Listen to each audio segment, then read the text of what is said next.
Welcome back. My bracket kit has arrived for installing the rear seat and all the floor brackets and everything there. I'm going to use the old pieces, and here's the old floor for these floor brackets just to get measurements, and some folks have posted online some very helpful diagrams about where these brackets all go. So I'm going to reference those. But really the proof's in the pudding, as they say, and if it works on the old seat, it should work, well, on the old seat. That's obvious. But before I get to any of that, everyone's favorite task, I'm going to have to clean up some of these spot welds. It's going to be 10 times easier without brackets in the way, and dress some of my welding over here where I welded up that gap last video. And hopefully my goal is, and you know me and goals, I want to get from here back all taken care of, and at least the floor brackets and probably these side seat brackets installed today. Hey, look what arrived. So this should be my bracket kit for all my floor brackets and, well, all the brackets. Stamped Dynacorn. Sticker over here says made in Taiwan. But here is the parts number from Kentucky Mustang. I will say that they shipped out the same day. It took almost a week to get here because we had the snowstorms and everything, so it was delayed and held up at the post office. But the same day I ordered it, it was delivered to the post office. Not much we can do about the weather, and they don't control the post office, so good on them. I also got a courtesy message when it was delivered, which is kind of new. So I'm gonna open this up and see how the brackets are, but so far I'm pretty thrilled with Kentucky Mustang. All right, everyone loves unboxing videos, right? Let's see the best way to get in here. Brute force, that is the answer.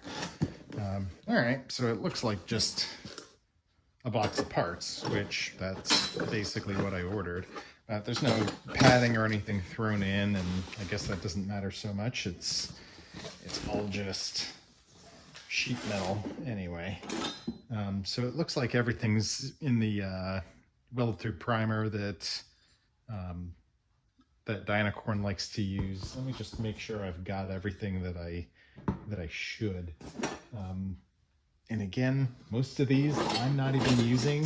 If there's some that are twisted, I might replace them, but there's really only a handful that I need. So all the ones I don't need, I'm just going to sell or give away. I know there's some local folks working on their cars that might need some of these. So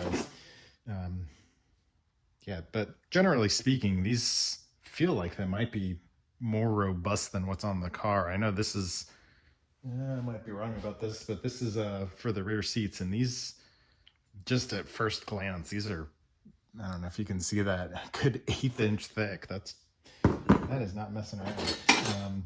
So yeah, let me continue to, there's one of the floor ones I need. Let me continue to just kind of see everything I have. That one might be bent.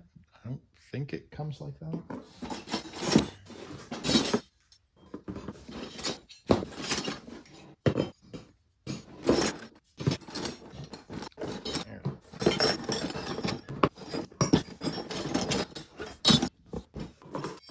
It looks like everything should work out, like just comparing side by side. These look like pretty good stampings. They're close enough to the original. There's subtle differences. Like, I don't know if you can tell. Again, I'm assuming these are original. I don't know if you can tell, like there's the stamping slightly different. This bulges here versus here. None of that actually matters. As long as the holes line up roughly in the same spot. As you can tell on the originals, they had these threaded inserts, so really you had a lot of adjustability there. I'm not worried about that. This is the really funny one.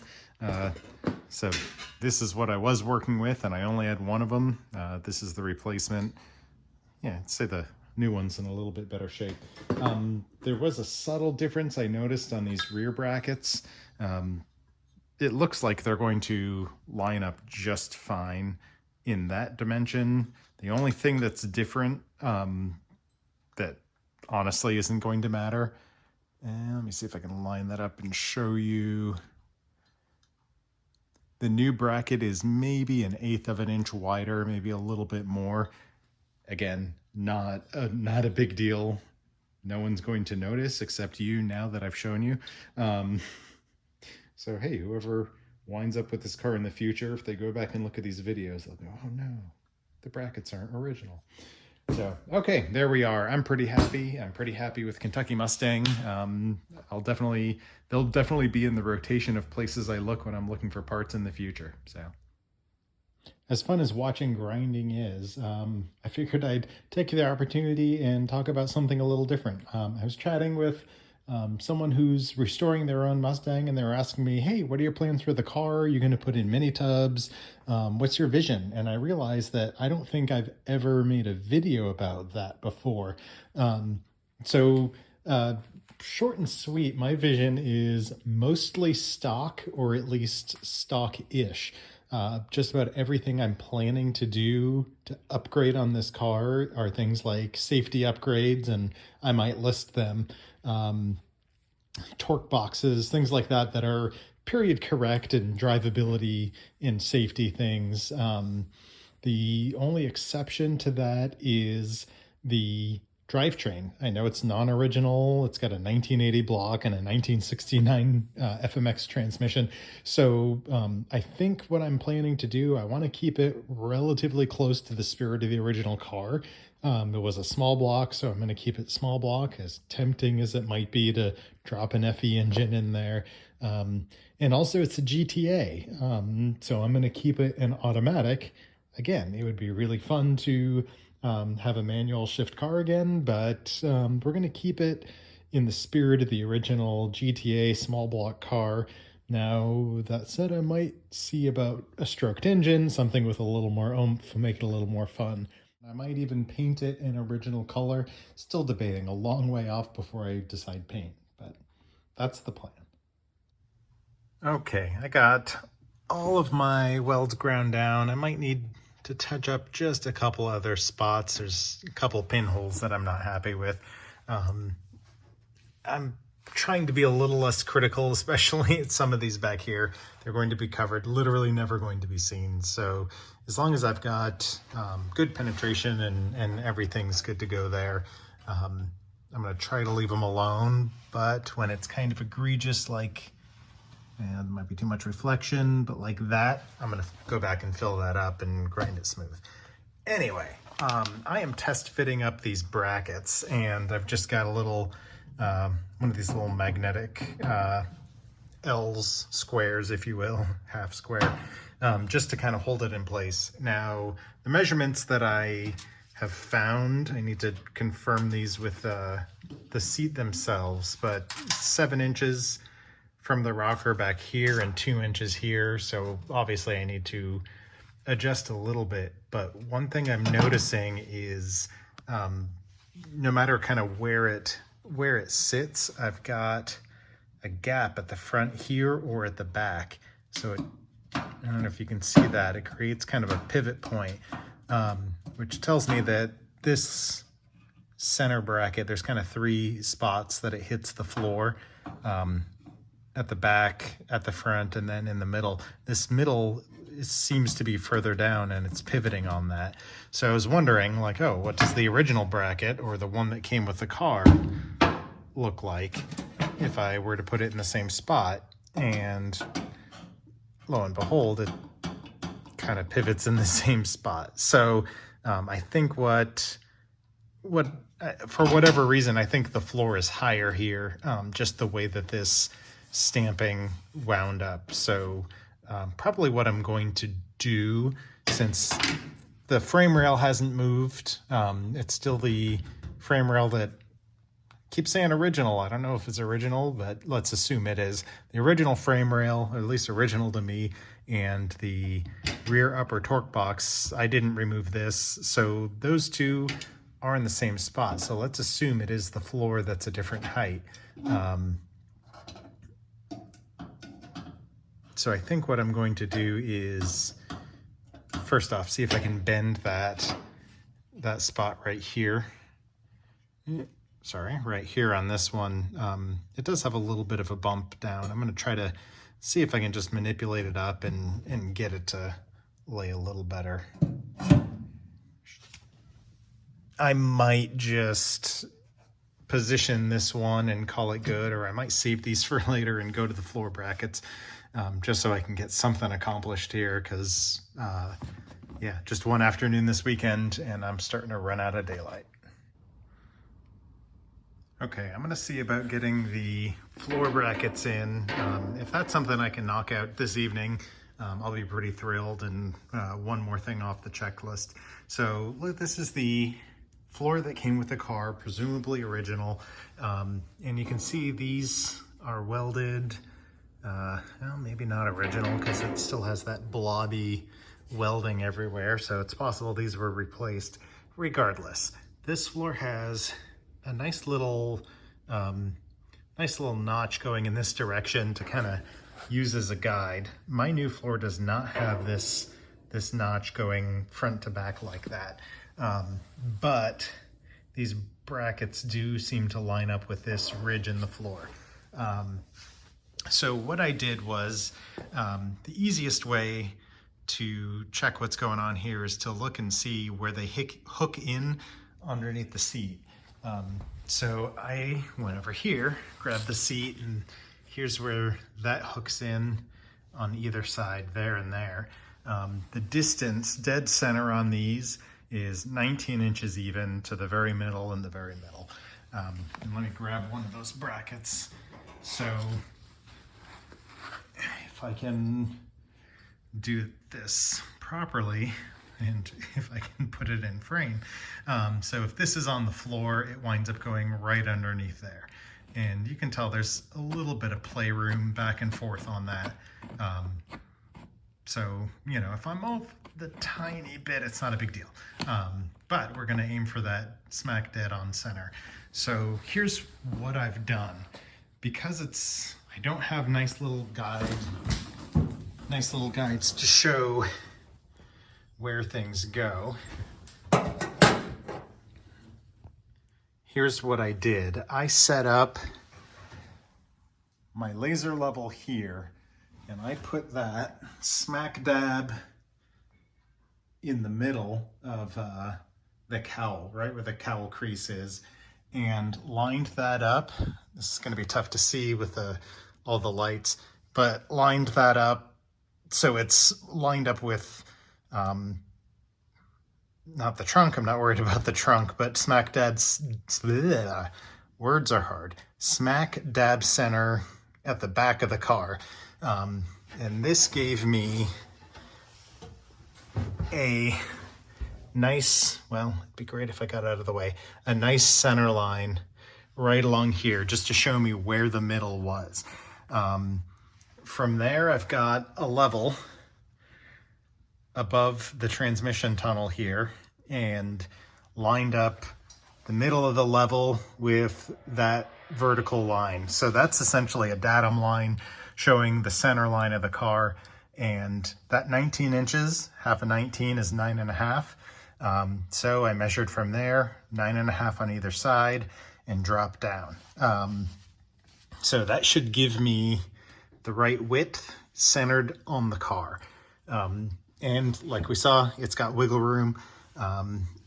So what I'm going to do is get another square and just drop them down and mark where those go.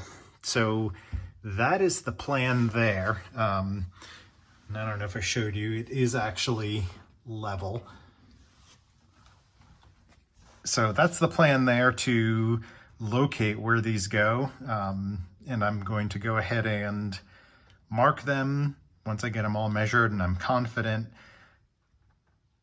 Clear out some spots on the EDP, put some weld through primer on, and see if I can get these welded in this evening. And that should be the last thing I'll be able to get done. What I might do is I might even just put a tack or two on each of them and then test fit the floor in. That's actually probably the smarter way to go about it. Okay, I snuck back into the garage on a weekday. So I had a few hours. I figured it would be wonderful to get the upper brackets and at least get these seat brackets installed and ready to go for the lower portion of the seat.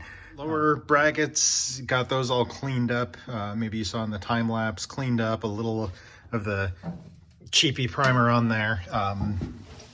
Now the upper brackets, obviously, well, might not be obvious. Let me show you. If you can see that shadow, there is an indent where they go. So you can see the general location of them. Now, unlike these lower brackets, I don't have a spot where they kind of originally went. Let me show you the transition pan, the part of it that I cut out. So you can see here's the new hole, here's the old hole. The only reference I have originally is this right here. And I've shown this before. It's a mess of blobby welds. But that being said, it did work. At least just the one side clipped in under there. So it's kind of a good reference for where this goes as far as how far up and down it goes. But what I'm going to do, I think I'm going to grab the seat, measure the seat width of the little brackets should be the same here to here as it is on the seat. If not, that's a different problem. But what I'm going to do is see if I can find a way to hook the seat on the lower brackets and then see where the upper lands. If I can visually see it under there or somehow make a mark, that would give me a really good idea for how far up or down this needs to go. And I'm guessing that it's not going to matter, but I would like to just confirm. I would hate to weld these in too low and not be able to hook the seat underneath it. So my guess is it's going to go somewhere like that, but let's measure and find out. Okay, I think what I'm looking at is with the seat up there, the brackets that clip in. Let me show you maybe that bar right there. It's wide enough that it spans the entire width of this gap here. So honestly, where I put it in the middle is not as critical side to side. So I'm just going to center it in that gap. Now up to down, up and down, you need enough room for the seat to slide back and then snap down into the lower ones. So I tried to line it up. I tried to see if I could make a mark just by pushing it and reaching down. It looks like the bar lands just below this divot. So honestly, this is probably done intentionally. It might be fine all the way down. There's enough vertical length right here. This is tough one-handed. Kind of right here where it will hold the seat just fine. So I'm not worried. What I'll probably do is put it something like this, so it's not protruding up, obviously, too far or too far down. So really, I'm just going to find the middle of this divot and call it good. Now, I am pretty sure, let me go back and see if I can find in the manual. I think this was a welded in part. And it works when you weld it in, even if you weld it in poorly. So this only has what looks like maybe a 1/4 inch hole in it, which I could weld up. It'd be nice if it were bigger. It'd be nice if there were 2. What I might do is I might just double check if this was screwed in somehow or if it was actually welded. And I'm going to err on the side of welding if I can't find the answer. But if I do weld it, I'll widen this hole out a little bit. It's thick enough. It'd be nice to have a little more bite into the thinner metal here. And then I might do the edge up here. But let me check the book. That's kind of my instruction manual for this whole project, is what did Ford do? Okay, I found it. This is my handy dandy Jim Osborne build manual, and there is my part 3A, blah blah blah, 6 places, 1/2 inch long spaced as shown. So it looks like they just welded the top and sides. So I'll follow suit. What I might do is, this isn't super critical, as can be shown by this amazing work here. So I'll probably a sheet metal screw where I think it goes, test fit it with the seat just to make sure it doesn't need to move up or down, and then weld it up. Yeah, this might, I'm afraid to say it, this might be easier than I'm making it. All right, forgive my vent fan in the background. I went ahead and did just one, screwed it in there where I thought it would go, and it is locked in there. I've got plenty of play. It's gonna be hard to both do and show you, but to push the seat back and have it drop into place, that's where I'm gonna weld it. And both lower brackets are hooked in. I'm not going to measure or bother self-tapping this side. I'm just going to put it in the same spot. There's enough wiggle room and play on these that I'm confident that I can put these in place and not worry about them not working.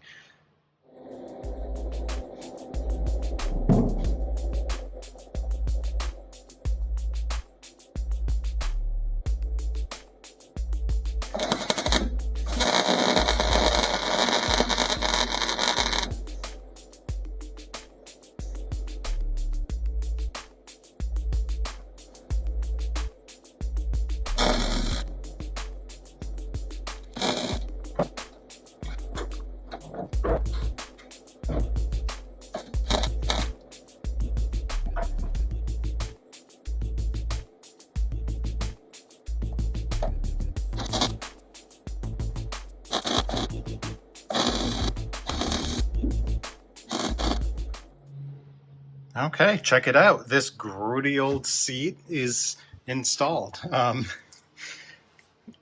We're hooked under both edges.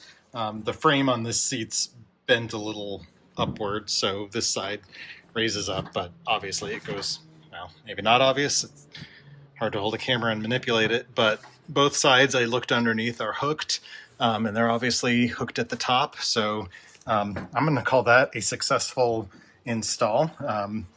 Pushing up, there's enough room.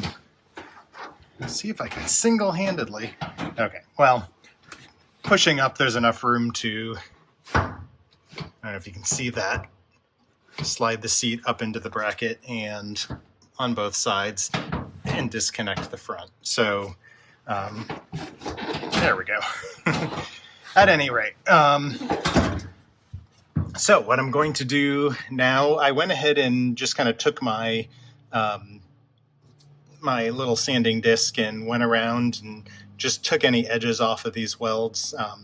They're a little bit proud here and here, and I'm not going to worry about getting the center where that hole was perfectly flat. It's a far cry from what it looked like, and once this is all kind of one color, which you'll see in a moment, you're never going to notice. So let me respirator up, clean off all the welding residue, and just put a lick of the simple primer on there, and then we're going to call this good. Okay, that's going to wrap me up for this week. I'm actually really happy. I got all 4 brackets to put the lower part of the rear seat in, and cleaned up my corner over here. I've been putting just a simple cheapy primer on things. Excuse me, sorry about that. Just a simple auto primer on things. And the reason I'm doing that is a lot of these things, I don't know the next time I'm going to come and work on this. Eventually, everything's going to be cleaned up and either epoxy primered or otherwise finished. But I'm a long ways off from that. If I learned anything from the first time this car went into storage, it's possible life can throw you a curveball. You don't know when you're coming back to it. So there are some things that I didn't protect as well as I would have. I thought I was coming back in a couple years. It wound up being closer to 7 or 8. So I don't want to risk not just putting a simple primer over there. Obviously, when I come back and finish this, I'm going to have to clean everything anyway, and this comes off really easily with some lacquer thinner. So it's a little more work down the road, understood, but I'm not going to, it'll protect things while they're in storage, assuming it goes back in storage. So that's my thought behind it. I might be overthinking it. It might be just fine if I left it alone. Okay, thank you so much for watching. Really happy with the progress I made this week, and on to next week. I'm hoping to put those side brackets in and really wrap up. Still have to clean up over here and continue to work my way back on this floor.